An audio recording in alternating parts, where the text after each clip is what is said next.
RL angle channel স্কয়ারবার নিবেদিত দেশ সাম্প্রতিকে স্বাগত জানাচ্ছি আমি ফখরুল ইসলাম। জুলাই সনদ বাস্তবায়নে গণভোটের বিষয়ে রাজনৈতিক দলগুলো একমত বলে জানিয়েছেন ঐকমত্য কমিশনের সহসভাপতি আলী রিয়াজ। শিগগিরই সংস্কারের চূড়ান্ত প্রতিবেদন জমা দেবে কমিশন। সংসদ নির্বাচনের দিনই জুলাই সনদ বাস্তবায়নে গণভোট হতে পারে বলে জানিয়েছেন বিএনপি স্থায়ী কমিটির সদস্য সালাউদ্দিন আহমেদ। জুলাই সনদ বাস্তবায়ন কিভাবে শিরোনামে কথা বলতে আমার সঙ্গে স্টুডিওতে সরাসরি যুক্ত আছেন দুজন অতিথি। আমি পরিচয় করাতে চাই। আমার সঙ্গে আছেন ডক্টর জাহিদুর রহমান, বিশ্ববিদ্যালয়ের শিক্ষক ও রাজনীতি বিশ্লেষক, এবং আছেন ডক্টর স্নিগ্ধা রেজওয়ানা, সহযোগী অধ্যাপক, জাহাঙ্গীরনগর বিশ্ববিদ্যালয়। দুজনকে স্বাগত জানাচ্ছি। আমি ডক্টর জাহিদুর রহমান আপনাকে দিয়ে শুরু করি। জুলাই সনদ বাস্তবায়নে অবশ্যই গণভোটের একটি সিদ্ধান্তের কথা আমরা শুনলাম ঐকমত্য কমিশনের কাছ থেকে। তারা বলছেন যে সবগুলো রাজনৈতিক দল একমত হয়েছেন গণভোটের বিষয়ে। গণভোটের বাস্তবতা কতটা দেখছেন? কবে হচ্ছে গণভোট?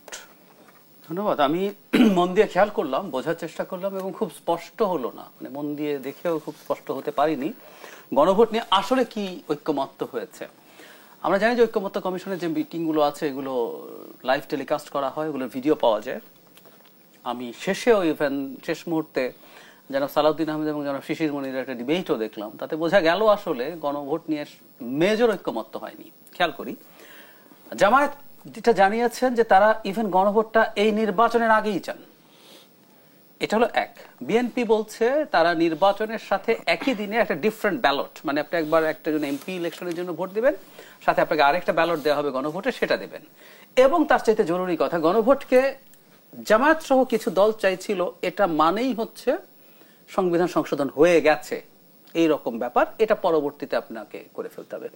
কিন্তু বিএনপি বলছে, আমি যদ্দূর বুঝতে পেরেছি, আমি আবারও বলছি আমি খুব স্পষ্ট না এখনো, বিএনপি যেটা জনাব সালাউদ্দিন আহমেদের বক্তব্য দেখলাম, তারা যেটা বলতে চান এটার মাধ্যমে জনগণের মতামত নেয়া। কারণ কথাটা ভুল না, আমি একটা জিনিস একটু বলি যে এই সরকার আদতে রাজনৈতিক দলগুলোর সাথে আলাপ আলোচনা করে একটা সংবিধান সংশোধন করছে। জনগণের এজেন্সি কোথায়? যদিও খানিকটা নেই তা না, ইনডিরেক্টলি আছে। যেমন আমি একটা কমিশনের সদস্য ছিলাম, নির্বাচন ব্যবস্থা সংস্কার কমিশন। আমরা বিভিন্ন রকম শ্রেণী পেশার মানুষের সাথে, এমনকি আমাদের ওয়েবসাইটে, আমাদের ফেসবুক পেজে যে কোনো সাধারণ মানুষেরও সাজেশন দেওয়ার সুযোগ ছিল।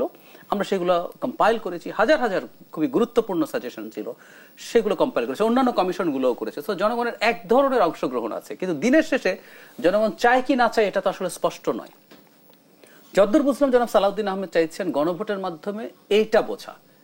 ফাইনালি সংশোধন কিন্তু সংসদেই হবে এবং আর্টিকেল 142-তে যেভাবে আছে 2/3 যে মেজরিটি প্রয়োজন, সেটার মাধ্যমেই হতে হবে। কিন্তু অন্যরা বলছেন গণভোট দিয়েই এটা হয়ে গেছে, এটা জাস্ট সংবিধানে লিখে নিলেই হবে। এই ডিসপিউট শেষ হবে কিনা সেটা নিয়ে আমার সন্দেহ আছে। তাহলে কবে হতে পারে, মানে বাস্তবতা কতটা আছে? এখন আমার কাছে মনে হয় কি জানেন, এটা এখন শেষ পর্যন্ত একটা মানে শক্তি পরীক্ষার মাধ্যমে পরিণত হয়েছে। ধরুন আমাদের দেশে একটা টেন্ডেন্সি আছে, নির্বাচনের আগে কেউ একটা জয় নিয়ে মাঠে যেতে চায়। জামায়াত একটা দাবিতে পরাস্ত হয়েছে অলরেডি। আমি কিন্তু শুরু থেকে বলছিলাম জামায়াত খুবই ঝুঁকিপূর্ণ একটা খেলা খেলছে, সেটা হলো লোয়ার হাউসে প্রপোর্শনাল রিপ্রেজেন্টেশন তারা চাইছেন এবং সেটা ছাড়া নির্বাচনে যাবেন না, এই নির্বাচনেই সেটা হতে হবে।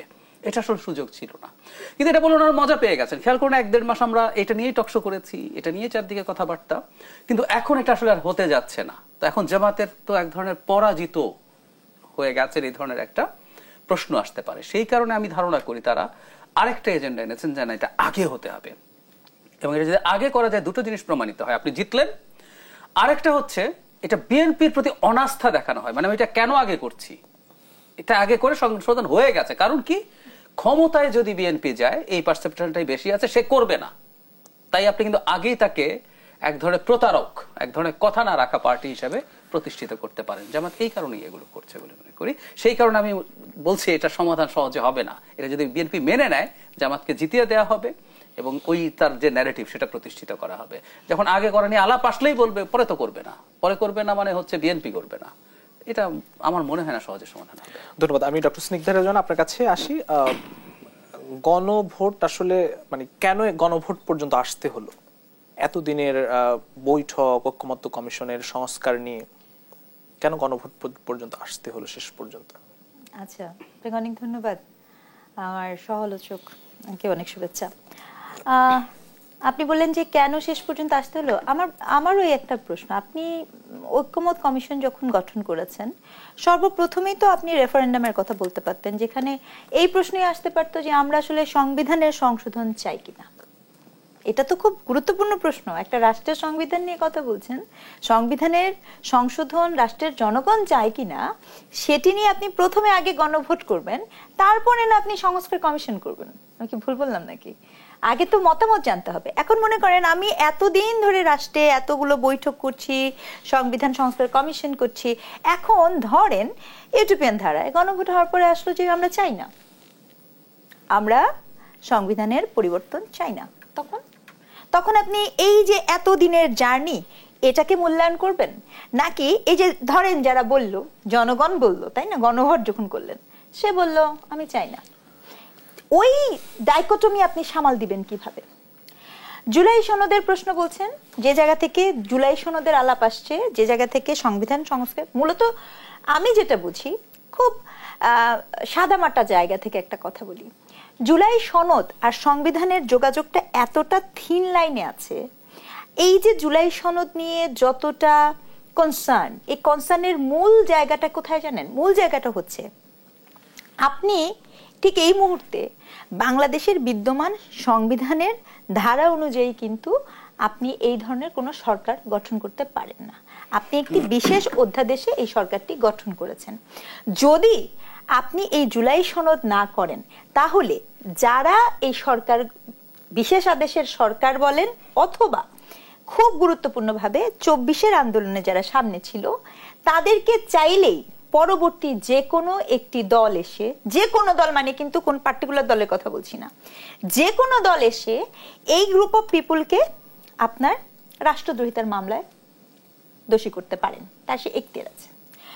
এখন এই জুলাই সনদটা যতটা না ২৪-এর ভীষণভাবে যারা মারা গেছেন, আহত হয়েছেন, স্পিরিট ছিল, এদেরকে স্মরণ করে যতটা না জুলাই সনদ, তার থেকে অনেক বেশি জুলাই সনদ হচ্ছে আত্মরক্ষার একটি উপঢৌকন মাত্র। কেমন আত্মরক্ষা সেটি? ওই যে আপনাকে বললাম যে আপনার সরকার পক্ষ বলেন, যারা এখানে আন্দোলন করেছিল, কারণ বিপ্লব তো আসলে নিজের সন্তানকেও খেয়ে ফেলে, সবার আগে খেয়ে ফেলে। তো আপনি এই পুরো প্রক্রিয়াটাতে দেখবেন, এটা খুব দুঃখজনক কথা, কিন্তু এই যে নিরাপত্তাহীনতা, এটা তো আমার এই সরকার দিতে পারেন নাই, রাজনীতিবৃন্দ দিতে পারেন নাই। যেটা সেলিব্রেট করার ছিল, ভীষণ রকমের একটা অন্যায়ের বিপক্ষে দাঁড়ানো, ইতিহাসের পাতায় থাকার কথা ছিল, সেটা ইতিহাসের পাতায় না থেকে হঠাৎ করে ঢুকে গেল এই ঐক্যমত্য কমিশনের কতগুলো লিগ্যাল ডকুমেন্টে। স্মৃতির মানসপটে না থেকে সেটা ঢুকে গেল আপনার শুধুমাত্র এই আলোচনার মাঝে। আপনি একটা বছর যায়নি, আপনি এখন গণমানুষের কাছে যান, দেখেন গণমানুষ, আমি এটাও প্রশ্ন করি, প্রায়ই আমরা বলি যে পিআর গণমানুষ বোঝে কিনা, কিন্তু আমরা কজন বলেছি আপনি একটা প্রোগ্রাম করেন, রাস্তায় মানুষকে জিজ্ঞেস করেন জুলাই সনদ বলতে কিছু বোঝেন কিনা, দেখেন সে বোঝে কিনা। আপনি যে গণভোট করার গল্পটা করছেন, এই গল্পটাও ভীষণ রকমের রাজনৈতিক কূটকৌশল। এটি কোনো সমাধান দিবে বলে আমি মনে করি না। কারণ আমি আপনাকে বলেছি, ধরেন গণভোটে, আর আরেকটা কথা, গণভোট যখন করবেন তখন মনে রাখতে হবে বাংলাদেশের সকল জনগণ তার পার্টিসিপেটর। গণভোট করার সময় শুধুমাত্র বিএনপির লোকজন, জামাতের লোকজন বা বিগত আওয়ামী লীগের লোকজন কিন্তু তার পার্টিসিপেটর না। Everybody is going to participate. আর আপনি কোন সময় করবেন? তখন যদি আপনি যা চাচ্ছেন এরকম রেজাল্ট, ফলাফল না আসে, তখন তারা কি করবেন? আরেকটি প্রশ্ন আপনার কাছে করতে চাই যে গণভোটটা আসলে কিভাবে হবে? জুলাই সনদের আমরা লক্ষ্য করেছি ৮৭টি পয়েন্টে একমত হয়েছে, কিছু পয়েন্টে একমত হয়নি। আসলে সেটা কিভাবে হবে, মানে প্রসেসটা কি হতে পারে? আসলে এটার দাবি যারা করছেন তারা সবচেয়ে ভালো বলতে পারবেন। তবে প্রসেস যদি আপনি করতে যান, সাধারণত গণভোটের ব্যাপারটা যেটা হয় যে আপনি একটা সিদ্ধান্ত দিবেন, সিদ্ধান্তের আপনি পক্ষে আছেন হ্যাঁ অথবা না, মানে সংসদে যেরকম করে আপনি হ্যাঁ না ভোট করেন, অনেকটা এই স্টাইলে আপনি জিজ্ঞেস করবেন স্পেসিফিক। আমরা লক্ষ্য করেছি যে এর আগে হয়তো একটি বিষয়ের উপর হয়তো গণভোট হয়, কিন্তু এখানে ৩-৪টি বা 15টি বিষয়ের উপর কিভাবে গণভোট? এটা তো সম্ভব না। আপনাকে ওই সময় প্রায়োরিটি সেট করতে হবে যে একটি বিষয় নেবেন না দুটি বিষয় নেবেন, তাহলে ইতিহাস নতুন করে রচনা করতে হবে। কারণ এভাবে তো আসলে রেফারেন্ডাম হয় না কখনো। কখনো? এই আলাপগুলো কি এসেছে? আপনি কি দেখেছেন এই আলাপগুলা কেউ করেছে? কেন করেনি জানেন? যারা ওখানে রাজনীতিবিদ তারা কি আমার থেকে বেশি বোঝেন না? তারাও জানেন এটি সম্ভব না, কিন্তু তারা এই আলাপটা এখন পারবেন না। বলেন কেন পারবেন না? কারণ যখনই আপনি গণভোটের এগেনস্টের কথা বলবেন, জুলাইয়ের এগেনস্টের কথা বলবেন, পাবলিক সেন্টিমেন্ট, এই সকল কিছু মিলে তারা জনগণকে সত্য কথাটা বলতে পারেন না। এর চেয়ে দুঃখজনক আর কিচ্ছু নাই। 5ই আগস্টের পরে এসে আমাদের পলিটিশিয়ানরা তারা কি চান, তাদের উদ্দেশ্য কি, বিদেহ কি, তারা স্পষ্ট করেন না। হ্যাঁ, তারা এদিকে বলবেন পিআর পদ্ধতি চান, ওদিকে সবার আগে আসন কমপ্লিট করবেন। মানে আপনি সবাইকে আসন বন্টন করে দিচ্ছেন, নমিনেশন বন্টন করে দিচ্ছেন, নমিনেশন দিয়ে দিচ্ছেন, আবার আপনি পিআর পদ্ধতির নামে রাস্তায় আন্দোলন করতেছেন। এটা তো খুব মানে দ্বৈতচারিতা হয়ে গেল, দ্বিচারিতা হয়ে গেল, তাই না? আবার দেখেন সালাউদ্দিন সাহেব বলছেন কিন্তু আজকের যে কনভারসেশন দুজনের, শিশিরমণির এবং সালাউদ্দিন সাহেবের, উনি বলছেন কিন্তু বোঝাই যাচ্ছে যে এই গণভোটের পুরো প্রক্রিয়া সম্পর্কে যে প্রশ্নগুলো আপনি করছেন উনি ওয়াকিবহাল, কিন্তু উনি এটা বলবেন না। কেন বলবেন না? আমরা বলেছিলাম, বারবারই বলেছিলাম, দেখেন রাজনৈতিক দল তার পক্ষে বলা সম্ভব না, কিন্তু এই বিষয়গুলোর সিদ্ধান্ত কিন্তু একচ্ছত্রভাবে এই সরকারই নিতে পারত, তার সে ক্ষমতা ছিল। কারণ সে তো এখানে বছরের পর বছর, যুগের পর যুগের কোনো মানে কাউকে খুশি করার জন্য আসেননি। উনি করলেন না কেন? উনি যদি নাই করবেন তাহলে জাতিকে এই জায়গায় এনে দাঁড় করালেন কেন? এটা কি এই জন্য যাতে করে এই ইস্যুতে আমরা আরো কিছুক্ষণ কালক্ষেপণ করতে পারি, আরো 2 মাস যদি বাড়ে, আরো যদি পানিটা ঘোলা হয়, পানিটা ঘোলা হলে পরে আমাদের আরো কিছু সময় তৈরি হবে না? তিনি তো স্পষ্ট বলেছেন যে ফেব্রুয়ারিতে নির্বাচন দিয়ে দেবেন। আবার শুনলাম মেহেদী হাসানের ওখানে এটাও হয়তো শুনলাম যে আওয়ামী লীগের ফিরে আসার সম্ভাবনাও আছে। আমি ঠিক স্পষ্টতাও বুঝতে পারছি না, আছে কি এরকম? সেটি বলেননি, ইন্টারভিউ দেননি? মানে আমরা ইন্টারভিউটা একটু শুনেছি, এরকম কি ইন্টারভিউটা আসলে না? আপনি দরকার হলে দেশ টিভিতে আবার চালিয়ে শোনান, জাতিকে শোনান না কেন? জাতিতে তো অনেক মানুষই আছে, তারা শুনুক। আমার কথা হচ্ছে যাহাই বলিবেন তাহা স্পষ্ট করে বলেন, সংকট নাই এতে কোনো। কারণ জনগণ স্পষ্ট কথা শুনতে চেয়েছিল, জনগণ কঠিন সিদ্ধান্ত দেখতে চেয়েছিল। আরেকটা কথা না বলে আমি পারছি না, বিচার কার্য পরিপূর্ণ যদি না হয়, বিচার কার্য যদি পরিপূর্ণ না হয়, যে বিচার কাজ শুরু করেছেন সেই বিচার কার্য যদি পরিপূর্ণ না হয়, তাহলে আপনি চাইলেও এই যে সিদ্ধান্তগুলো নিয়ে রেখেছেন, এগুলো আজ হোক কাল হোক, এই যে আপনি নির্বাহী আদেশে একটি দলের কার্যক্রম যে নিষিদ্ধ করেছেন, আমি একেবারে নিরপেক্ষভাবে কথা বলছি, কোনো একদিন এগুলো নিয়ে প্রশ্ন আসবে। আমি একজন নাগরিক হিসেবে চাই জাতিতে যেন প্রশ্ন না আসে। কেন চাই জানেন? কারণ যা অন্যায় হয়েছে, অন্যায়ের সঠিক বিচারটা খুব দরকার ছিল। ধন্যবাদ। আমি আসবো আপনার কাছে। আমি ডাক্তার জাহিদুর রহমান, আপনার কাছে একই রকম প্রশ্ন, আসলে কিভাবে গণভোটটা হবে, কয়টি স্পেসিফিক বিষয়ের উপর নির্ভর করে হচ্ছে, সেটি কি আপনি জানেন? না, আমি জানি না। জানানো যেহেতু হয়নি এবং পার্সোনালিও জানতে চেষ্টা করিনি আসলে কিভাবে কি হবে, তবে এটা রিভিলড হবে নিশ্চয়ই। কারণ যদি কোনো না কোনো ফর্মে আগে হোক বা নির্বাচনের সাথে হোক, মনে হয় একটা গণভোট হতে, মানে যারা গণভোট দেবেন তারা তো নিশ্চয়ই তাদেরকে জানতে হবে যে এই বিষয়ের উপরে হয়তো গণভোটটি হচ্ছে। এখন আমি জানি না এখন কি এরকম যে জুলাই সনদ একটা সবাই মিলে একমত হয়েছে, একটাই হেডলাইন থাকবে জুলাই সনদ বাস্তবায়ন আপনি চান কি চান না, চান না, মানে পক্ষে বিপক্ষে, অথবা জুলাই সনদ বাস্তবায়িত হোক। অনেকগুলো ধারা আছে, মানে হা করলে সব ধারা সহই করবেন, না করলে সব ধারা সহই করবেন না। এর মধ্যে আপনার 3টার ব্যাপারে আপত্তি জানানোর, একটার ব্যাপারে আপত্তি জানানোর মনে হয় না সুযোগ। কিন্তু যারা ভোট দেবে এটা যদি হয় তারা তো সব হয়তো জানবেন না। এটা খুবই জটিল অবস্থা হয়। এটা এই জন্য যেটা করা হচ্ছে, রাজনৈতিক দলগুলোকে কাজ করতে হবে, তাদেরকে জানানো বা বলে দিতে হবে, সরি মানে হ্যাঁ বা না ভোট দাও, গিয়ে বলে দিতে হবে, গিয়ে নাতে মাইটা আসবা, এভাবে বললো ধরেন। এইরকম কিছু একটা হতে যাচ্ছে হয়তো, আমি নিশ্চিত নই এখনো, এগুলো ক্লিয়ার হলে হয়তো বোঝা যাবে। মানে আসলে আমরা জিনিসগুলোকে এত বেশি ঝামেলার মধ্যে নিয়ে গেলাম, দরকার ছিল কিছু সংস্কার দরকার ছিল। তবে আমি একটা জিনিস ডক্টর স্নিগ্ধার সাথে আমি একটু দ্বিমত করি, সেটা হলো সরকার একচ্ছত্রভাবে সব নিয়ে ফেলা আবার সঠিক হতে বলে মনে হয় না, কারণ ওটা সাস্টেইনেবল হয় না। আমি একটা উদাহরণ দিই, আমার কমিশনও না ভোটের বিধান রাখতে বলেছে, এবং আমরা একটু অ্যাডভান্স ভাবে বলেছি না ভোট যদি বেশি হয় সেই সিটের ভোট মানে নির্বাচন বাতিল হবে, মানে না ভোট যদি ফার্স্ট হয়ে যায়। এই ঘটনা এইভাবে ছিল না, কিন্তু না ভোট সিম্বলিকলি রাখা হয়েছিল 2008-এর যে সরকার ছিল, 1-11 সরকার, তারা আরপিওতে এটা অধ্যাদেশের মাধ্যমে যুক্ত করেছে। ওই নির্বাচনে কিন্তু না ভোট ছিল, আমাদের নিশ্চয়ই মনে আছে। কিন্তু দেখা গেল এরপর যখন নির্বাচন হলো, আওয়ামী লীগ ক্ষমতায় আসলো, অধ্যাদেশ তো তার পার্লামেন্ট আসলে এটাকে আইনের জন্য পার্লামেন্টে পাশ করতে হয়। ওআরপিও অনেক কিছুই রাখলো, অনেক কিছু বাদ দিল, এর মধ্যে না ভোট বাদ দিয়েছে। এবং বিএনপিও খুব পক্ষে ছিল এটা। বিএনপি আওয়ামী লীগের সবসময় বিপক্ষে থাকে, কিন্তু না ভোট বাতিলের ক্ষেত্রে তারা খুবই পক্ষে ছিল।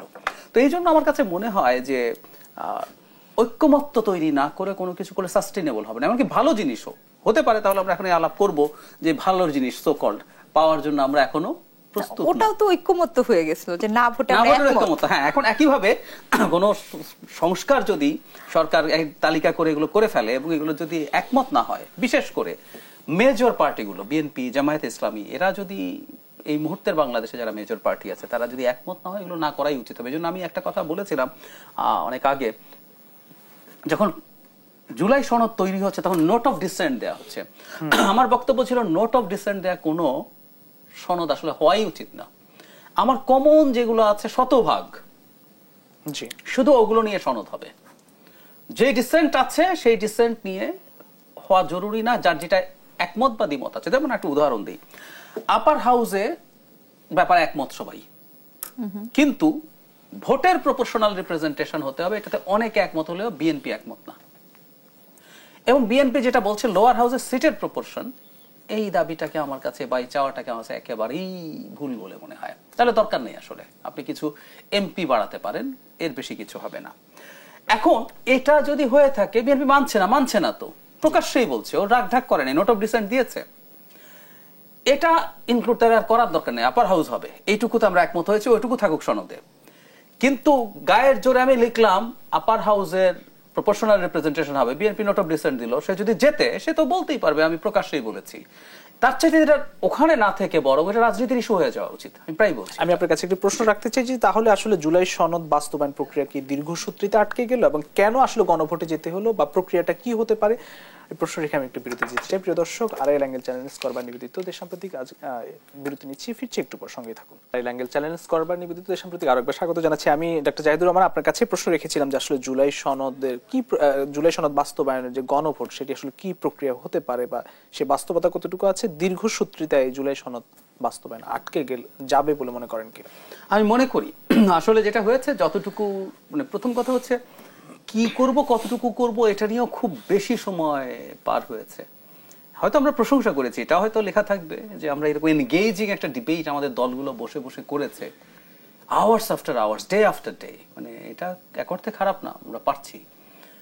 অনেক দ্বিমত আছে, কিন্তু তারপরও আমরা বসেছি, সিম্বলিক ভ্যালু আছে, কিন্তু এটা খুব বেশি সময় নেওয়া হয়েছে। দ্বিতীয় কথাটা হচ্ছে বাস্তবায়ন শেষ পর্যন্ত, আমি আবারও বলি, মানে কোনো মেজর দলকে বাদ দিয়ে তার বাইরে গিয়ে করা যাবে না। আসলে করলে সেটা সাস্টেইনেবল হবে না। স্নিগ্ধা একটা কথা বলছিলেন, খেয়াল করুন, উইচ ইজ ভেরি ইম্পর্টেন্ট। এই সরকারের সবার বিরুদ্ধে রাষ্ট্রদ্রোহ মামলা করা যাবে তা না, কারণ 106 এর একটা রেফারেন্স দেওয়া আছে, কিন্তু বেশ কিছু কাজ কিন্তু রাটিফাই করতে হবে আপনার পরবর্তী সংসদে গিয়ে, ইটস আ মাস্ট। সুতরাং আপনি যে অনেকগুলো অধ্যাদেশ জারি করছেন, আপনি ওগুলো আইনে পরিণত করলেন না। 11 সরকার 150 অধ্যাদেশ জারি করেছিল, আওয়ামী লীগ 50টাও আইনে পরিণত করেনি। তো অনেক কিছু 3 মাস হয়ে গেছে, তাই না? সংবিধান মানে সরকার পতনের 3 মাসের মধ্যে নির্বাচন হওয়ার কথা, তো নির্বাচন হয়নি। এগুলো প্রত্যেকটা পরবর্তী কনস্টিটিউশনে রাটিফাই করতে হবে, ইটস আ মাস্ট। তো সেজন্যই বলছি, কাউকে বাদ দিয়ে কাউকে ওভাররাইড করে গিয়ে কিছু ধরে নেন, আপনি একটা গণভোট করে বললেন সংবিধান সংশোধন হয়ে গেছে, ধরেন পরে যে সরকার আসলে সে যদি মনে করে এটা হয়নি, কারণ আমাদের কনস্টিটিউশন, যে কনস্টিটিউশন থেকে আমরা বাইরে যাই না, আমরা কনস্টিটিউশন বাতিল করি নাই, সেটা হচ্ছে আমাদের কনস্টিটিউশন আর্টিকেল 42 বলে দিচ্ছে কিভাবে সংবিধান সংশোধন করতে হবে, 2/3 মেজরিটি লাগবে। এখন আপনি গায়ের জোরে বললেন যে এটা করা গণভোট করলেই হয়ে গেল, আপনি বলে দিলেন যে একটা প্রেসিডেন্সিয়াল অর্ডার, কনস্টিটিউশনাল অর্ডার দিয়ে দিলেই হয়ে গেল, আগে হয়েছে, ইত্যাদি ইত্যাদি। আবার এটা চ্যালেঞ্জ করার সুযোগ থাকে, এই কোর্টের কাছে 106 আবার রেফারেন্স দিলেন, বললো, কিন্তু পরে আবার মামলা হইলো, সেই মামলায় আপনি হারলেন। তো নানান রকম জটিলতা আছে, এটাই বলতে চাইছি। সেজন্য আমার কাছে মনে হয় যা হওয়া সেটা সংবিধানে সংসদে গিয়েই আসলে হওয়া উচিত হবে। ধরুন একটা অবিশ্বস্ততা তৈরির চেষ্টা হচ্ছে, মানে বিএনপি কেন এখনই হইতে হবে, প্রশ্নটার কারণ কি? নোট অফ ডিসেন্টের বাইরের জিনিসগুলো এখন হইতে হবে, কারণ কি? কারণ বিএনপি গুলো করবে না, মানে ধরেই নেওয়া হচ্ছে বিএনপি ক্ষমতায় যাবে। আচ্ছা, ধরে নিলাম আমরা, যুক্তি একটা দেয়া হয় যে এরশাদ পতনের পর 3 জোটের রূপরেখা ছিল, সেটার অনেক কিছুই বাস্তবায়ন হয়নি। এবারকার এটা সেবারকার এটা কি একই? ওটাকে একটা সাইন এরকম মাসের পর মাস আলোচনা করে সাইন করা হয়েছিল। আর বিএনপি যা যা এগ্রি করছে, বিএনপি যেগুলো মানবে, তার আমি একটা প্রমাণ বলি। এই যে আমরা মাত্র আপার হাউসের কথা বললাম না, তার এইটা এইভাবে বলার জন্য বিএনপি মারাত্মক সমালোচিত হচ্ছে না? হচ্ছে তো। তারপরও দেখুন সে এটা মানছে না। একই ব্যক্তি প্রধানমন্ত্রী এবং দলের প্রধান হবে না, বিএনপি মেনেছে? মানে নেই। বদনাম হচ্ছে না? এখন বলছে না শেখ হাসিনা হতে চায়, সব ক্ষমতা হাতে রাখতে চায়, কিন্তু এখনো মানে নেই। কিন্তু সমালোচনার পরও মানে নেই। তার মানেটা হচ্ছে এই, আমি এটাকে পজিটিভ বলছি, ইন আ সেন্স যে আপনি মিথ্যা আশ্বস্ত করছেন না, এই সব মেনে নিলাম, ক্ষমতায় যাই, তারপর যা ইচ্ছা তা করবো। সেজন্য বিএনপি আসলে ততটুকুই অ্যাগ্রি করছে যতটুকু সে মানবে। তার যে যুক্তি, এটাও যথেষ্ট ভালোই মনে করি। সংসদ ছাড়া যদি সংবিধান সংশোধনের একটা পথ খুলে যায়, আপনি কিন্তু একটা প্যান্ডোরাস বক্স খুললেন। এটা এর পরে যে একটা অর্ডারের মাধ্যমে করে ফেলা যাবে ইত্যাদি ইত্যাদি, এই চর্চা ভবিষ্যতেও রেফারেন্স দেওয়া হবে যে এটা নজির আছে। তো সেই কারণে আমি মনে করি সংবিধান মানে সংসদেই হওয়া উচিত। যদি সংসদে না করে, ধরুন বিএনপি তো মেনেছে যে প্রধানমন্ত্রী 10 বছরের বেশি ক্ষমতায় থাকতে পারবে না, এটা যদি কনস্টিটিউশনে সে ইনক্লুড না করে, দিনের শেষে এগুলো নিয়ে প্রচুর শোরগোল করা যাবে, এগুলো নিয়ে রাজনীতি করা যাবে। এবং যারা দেখছেন এটা নিয়ে তারা রাজনীতি করবে না, এমনকি বিএনপি যেটা মানেও নাই, আগেই বলছে, সেটা নিয়ে আপনি রাজনীতি করতে পারেন। এগুলোই থাকুক, এভাবে একটা ডেমোক্রেটিক প্রসেস হয়। আমরা কি বিতর্কই দেখতে থাকবো? এই যে গণভোটের বিষয়ে যেটি বিএনপি স্থায়ী কমিটির সদস্য সালাউদ্দিন আহমেদ বললেন যে সেটি ভোটের দিন অর্থাৎ সংসদ নির্বাচনের দিন হতে পারে, আবারও কি আবার নতুন করে বিতর্ক তৈরি হবে? বিতর্ক তো হবেই। আমি আবারও বলছি, এগুলো গণভোট হবে কি হবে না, জুলাই সনদ না, এগুলো প্রত্যেকটা একটা দল কে জিতবে, কে জেতার পারসেপশন নিয়ে নির্বাচনে যাচ্ছে। ধরুন জামায়াত জিতলো, আগে গণভোট হয়ে গেল, ও কিন্তু এটা ব্যবহার করবে, আমরা এটা করেছি, বিএনপি এটা করতো না, আমরা তোমার কল্যাণে এটা অর্জন করে। এই রাজনীতির জন্যই কি জুলাই অভ্যুত্থান হয়েছিল? রাজনীতি হবে, কিছু করার নেই। জুলাই অভ্যুত্থানের মারাত্মক কোনো স্পিরিটও ছিল না। সরি, শেখ হাসিনার বিরুদ্ধে দীর্ঘ সময় লড়াই করার আমার জায়গা থেকে আমি বলছি, অনেক বেশি যত স্পিরিট এসে এখন হাজির হয়েছে, এগুলো কোনোদিনই ছিল না। জুলাই অভ্যুত্থানের স্পিরিট ছিল শেখ হাসিনার পতন এবং একটা গণতান্ত্রিক ব্যবস্থায় আমরা ঢুকবো, একটা ভালো নির্বাচন হবে, আস্তে আস্তে আমরা আমাদের গণতান্ত্রিক সিস্টেমটা ডেভেলপ করব। যেহেতু আমরা একটা বিশেষ পরিস্থিতি তৈরি হলো, আমরা কিছু সংস্কার করে নিলে খারাপ না, যদি সবাই একমত হয়। এই তো, অনেক বেশি কিছু না, রাজনীতি হতেই থাকবে। এরশাদ পতনের পর এরশাদ বাংলাদেশের সবচেয়ে গুরুত্বপূর্ণ রাজনৈতিক ঘুঁটির একটাই পরিণত হয়েছে। মানে কোনো পতিত স্বৈরাচার সারা পৃথিবীতে এত গুরুত্বপূর্ণ হয়ে থাকে না। এমনকি জাতীয় পার্টি এখনো ইম্পর্টেন্ট, জাতীয় পার্টি থাকবে কি থাকবে না বলে দেখেন জামায়াতের সাথে বিএনপির কনফ্রন্টেশন হচ্ছে। সো রাজনীতি এরকমই। ধন্যবাদ। আমি ডক্টর স্নিগ্ধারের জন্য আপনার কাছে আসি যে এখন অবশেষে গণভোটের প্রশ্ন আসলো, কিন্তু নির্বাচন, ত্রয়োদশ সংসদ নির্বাচন, সেটি কোনো শঙ্কায় পড়বে বলে মনে করেন কিনা গণভোট প্রশ্নে এসে? হ্যাঁ, গণভোটের প্রশ্ন আমরা ব্রেকের মধ্যে, বিরতির মধ্যে আলোচনা করছিলাম, মনে হয় জায়েদ ভাই ভুলে গেছে, জায়েদ ভাইয়ের বলার কথা ছিল। মানে গণভোটের কথা বলছেন এবং এখন পর্যন্ত যে প্রক্রিয়াটা আছে, অর্থাৎ সম্ভবত বিএনপির প্রস্তাবনা কি নির্বাচনের দিনে গণভোট এবং সংশোধন নির্বাচন নেওয়া।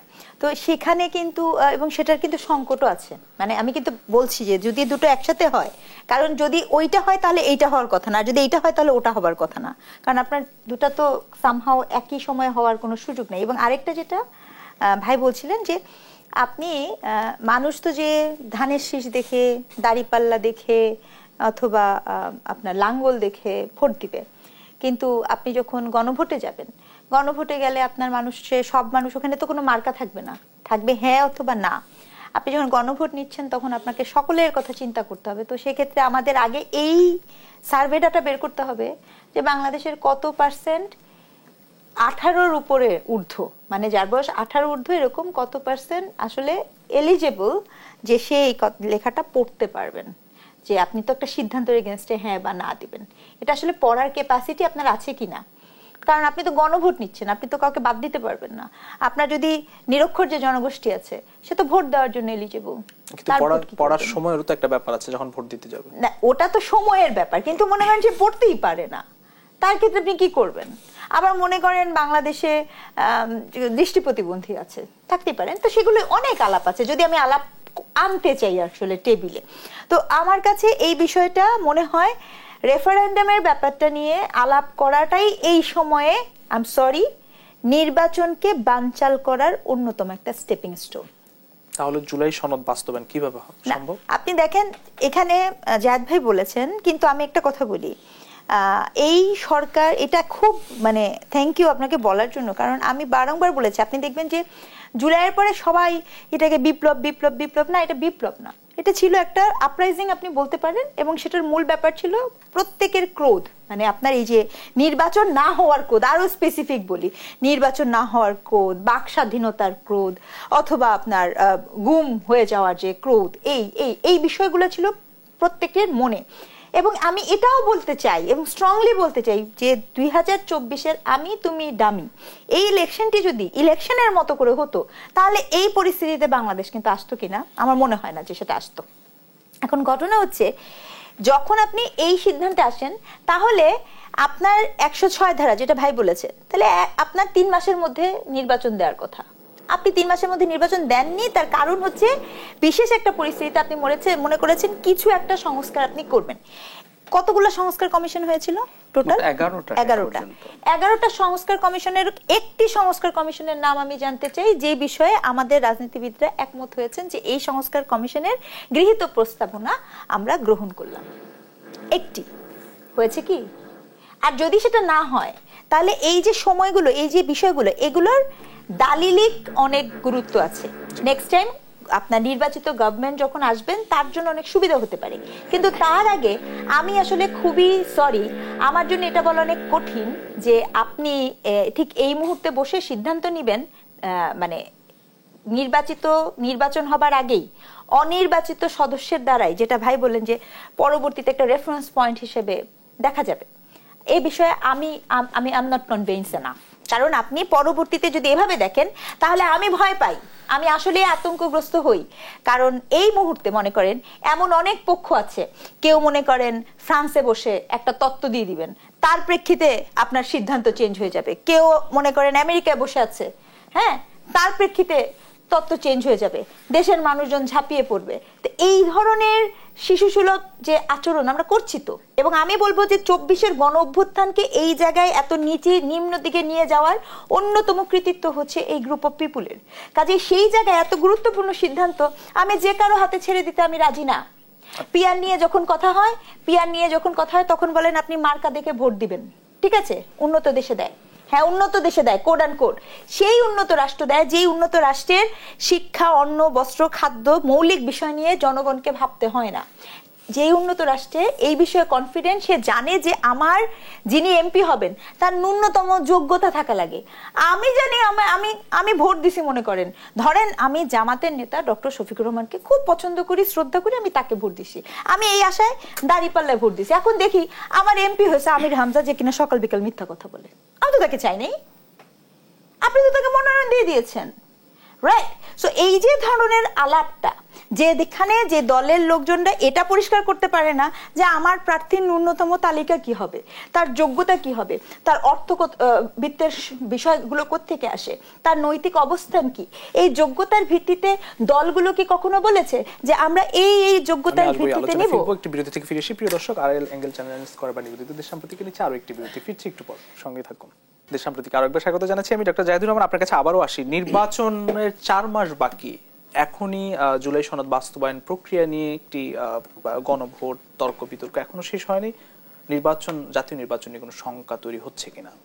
আমার মনে হয় না শঙ্কা তৈরি হচ্ছে। মানে এগুলো প্রত্যেকটা আসলে নির্বাচনকে একটু যে বলে রাখা ভালো, নির্বাচন আর একটু পিছিয়ে যাওয়া কারো জন্য ভালো। মানে যে দলটা নির্বাচন দিলেই ক্ষমতায় আসতে পারে, সে যত দ্রুত সম্ভব নির্বাচন চাইবে। শেখ হাসিনা পতনের পর বিএনপি 3 মাসের মধ্যে নির্বাচন চেয়েছিল।